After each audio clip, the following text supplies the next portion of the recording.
Seamless communication throughout your organization is critical to your success as an effective school system.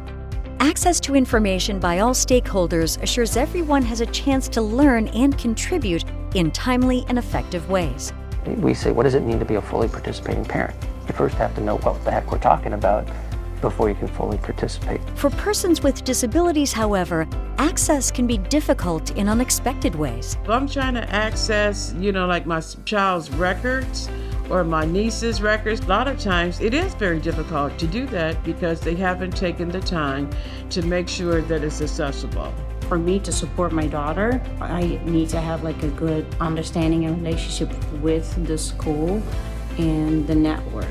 How do we make sure that we're not limiting their exposure or accessibility to one of our programs because of the technology barrier? AltShift and its collaborative partners, including Berrien, RISA, and Michigan Department of Education Low Incident Outreach, seek to increase educational leaders' awareness of and action toward the need for expanded accessibility for individuals with disabilities who wish to apply for employment, those who are already employed, parents and guardians of current students who themselves have a disability, and students enrolled in career and transition programs who anticipate seeking employment.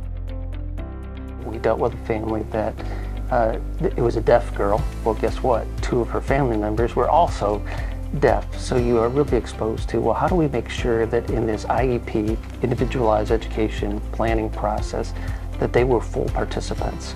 It's not just the students, it's their extended families that may need some technology supports. If I cannot access, that is pretty annoying, and then it's hard to find a phone number, or I have to ask somebody else. But it's a nuisance if I have to ask somebody else again, because that shows, that I'm not capable of doing it on my own. Being visual impaired, I don't need to be reminded every time.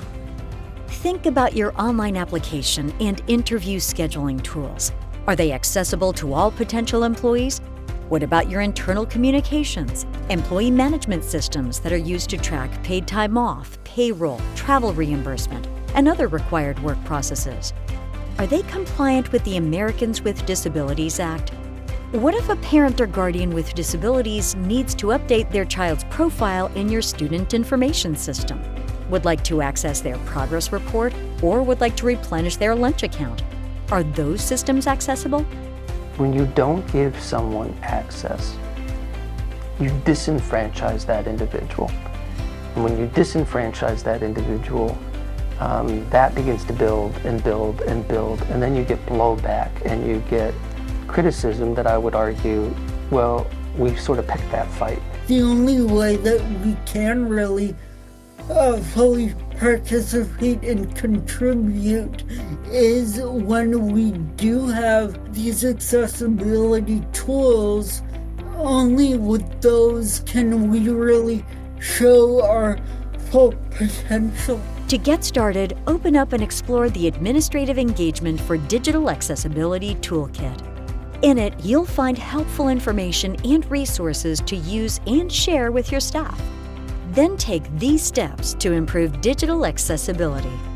Assess current digital accessibility levels and identify barriers. Determine and implement improved systems and procedures. Significantly increase digital accessibility throughout your organization.